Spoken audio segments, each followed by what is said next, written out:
like it. I would say this helped my pain. Hey guys, and welcome back to my channel. So my hair is wet, my shirt is wet, but you're not here to look at my clothes. So we're just gonna move on. From the title of this video, you can see that I will be doing a review of the Zoe Techco Period Pain TENS machine, as well as doing a little update about how my endometriosis is going almost a year post laparoscopy. But first, we're gonna get straight onto the review, so stick around. So very exciting. I just received this package in the mail from Zoe Tech. So they sent me a TENS machine and I'm going to try it out and review it for you. So here we go. So just to see what it looks like when it's charging, it's just a little pad and then you clip these onto the reusable gel pads there.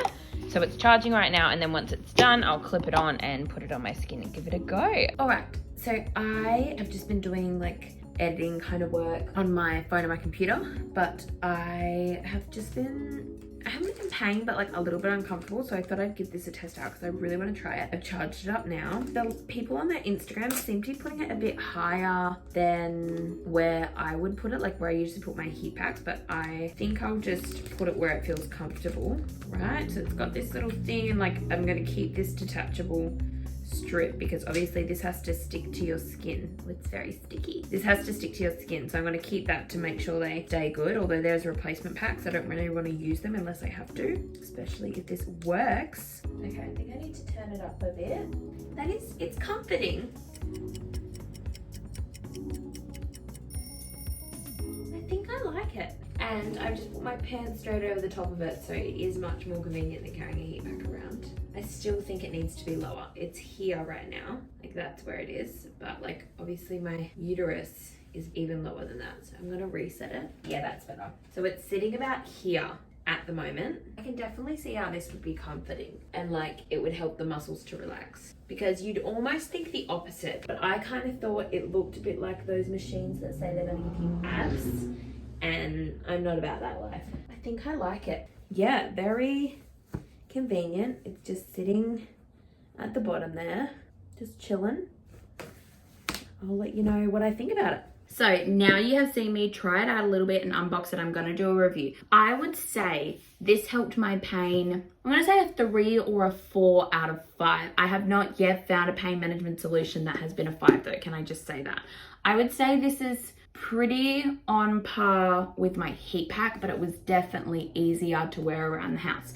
So I was just popping this on, doing the dishes, doing stuff in the kitchen. Whereas with my heat pack, you need to be holding it kind of all time, so one hand is always occupied. This is definitely more convenient than the heat pack. You don't have to keep reheating it, you just charge it up. I've been using it all week and it's not run out of charge yet, so that's really good. They did give me a discount code for this one, guys, so if you would like to try it, I have left it in the bio below.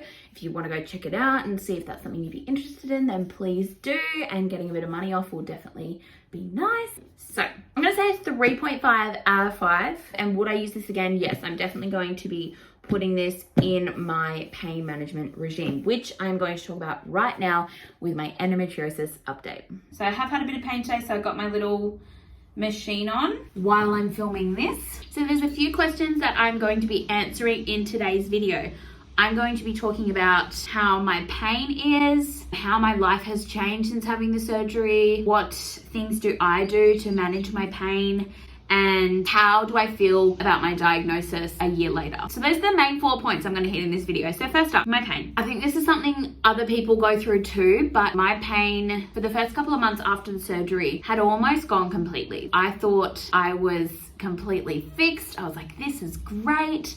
I don't have almost any pain. I don't know if it was my cycle just getting used to not having the tissue there anymore or what. So I had a few months where it was fine, and then the pain started to come back, unfortunately. So that probably means that there's more growing. The good thing was though, I don't have pain as much as I used to. So the pain is definitely back where it was.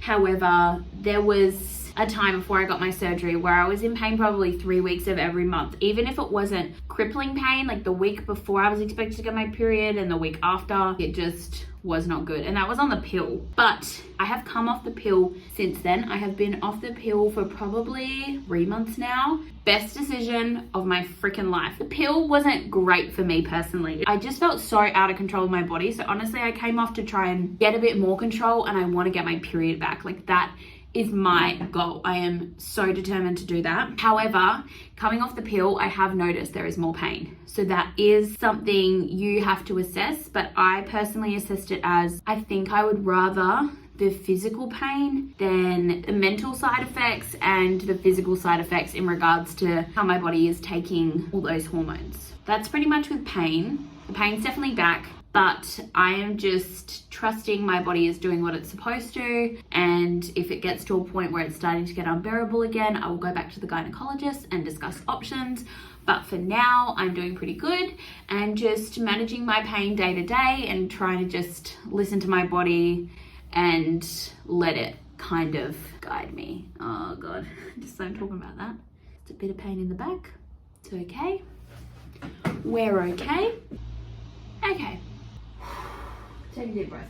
I'm fine. Anyways, so next up is how's my life changed since getting the surgery. I think I just feel more in control of my body. I think that's probably how my life has changed the most since having the surgery, because honestly, the journey to getting a diagnosis, I don't think I've ever been so challenged mentally, just having to advocate for myself so hard. And I'm not doing Love and Body by Grace. I am an educator. I'm doing my Bachelor of Education right now. If you've been here for a while, you'd know that.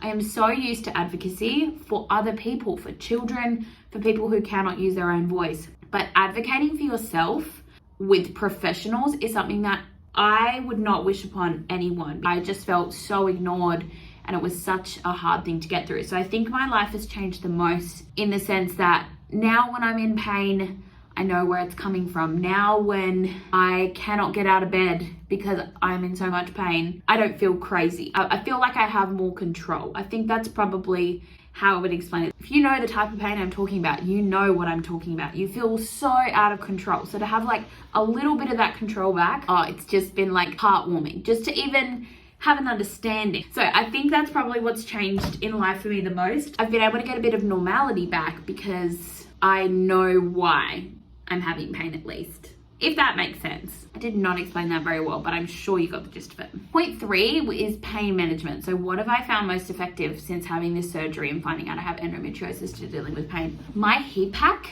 is my best friend. And as you saw by the beginning of this video, I'm just starting to explore alternative means of pain management, such as the TENS machine that I got from Zoetech. Anyone with endo, you are always just looking for a hit of relief, like just a second to like breathe, because sometimes in those pain waves, it's so bad, your whole body is so tense and you just want to sleep or eat or like relax and breathe, and it's just can't always do that. So I've just added Zoetech to my list of pain management. But my heat pack, something about a heat pack, I get it so hot. Take it around the house with me. I lay down, I try and relax. I do, oh, that's the second ambulance. I wonder if there's an accident. That's not good. Anyways, I pack it every single trip I go on, because if I have a pain episode, it's the easiest thing to carry around with me. A hot shower. And something about the heat, I think it just helps relax my muscles. And it kind of like makes your whole, like your uterus is like clamping up and all your muscles like around it. Like it's just really tense. So I think the heat try and kind of like undoes it just a little bit, enough to just get a bit of relief. Oh, obviously there's like Panadol and stuff. I've never been a huge fan of Panadol and ibuprofen. Like if I'm in a lot of pain, I'll take one, but I much prefer using natural methods just because I'm just not good on pain medication. Oh, I have also been using this tea from the company Rootogenics. My mum got it for me and it's like a women's tea. I think it helped, and I find it just helps, again, my muscles relax. And then the last one is rest. I know it's hard and you can't always rest. Something about chronic pain and endometriosis and painful conditions like that is you can't always take a day off, and you can't always rest your body up like it's telling you to, and sometimes you just have to do things that your body really does not want you to do. So I would just suggest trying out some of these different techniques. And although I don't like it, you take that Panadol and ibuprofen. You do what you can to get through that pain, to get through the day at work, because I know it sucks. And the last thing on my list of updates since my laparoscopy is the feelings on my diagnosis. So if you have seen my PCOS video and my surgery vlog, you'll know that these conditions are a very emotional thing for me personally. I know both endometriosis and PCOS have both been associated with infertility and issues with hormone regulations, and honestly, for as long as I can remember, I've wanted to be a mum. However, since educating myself, I know that this does not mean kids aren't an option for me. I have seen so many success stories of people getting pregnant with endometriosis and PCOS, so I'm not giving up hope. I am feeling much better about my diagnosis now. I feel connected to my body. I feel like I know what I need. And in regards to the whole fertility thing, I am not working myself up or being nervous or sad about any of this until I'm there. And like, I haven't even got a partner, so I'm not anywhere near close to having kids, but I'm feeling much better about my diagnosis like a year post-op. In the video, you can see that I cried a lot. So, last tip. If you are here because you are starting your journey to getting a diagnosis, or you're about to have your surgery, or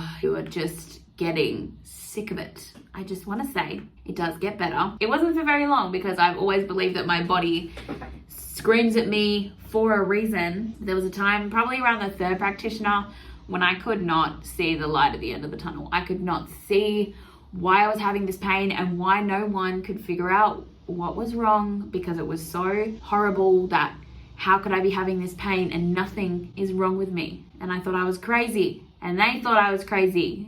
And that is a horrible feeling, and I hope you've never had that. But if you have, I am proof that it does get better. When you find the right practitioners, when you are advocating for yourself, when you know there is something there, I think follow that instinct, because we all have it in our gut. And look, now I'm doing much better because of it. If you have any questions, please leave a comment down below or message me on Instagram. My Instagram is in the bio below. I'm happy to answer any questions you have. Like I said, I'm not a professional. This is just my personal experience with the surgery, with my endometriosis, and my journey so far with my hormonal health and happiness.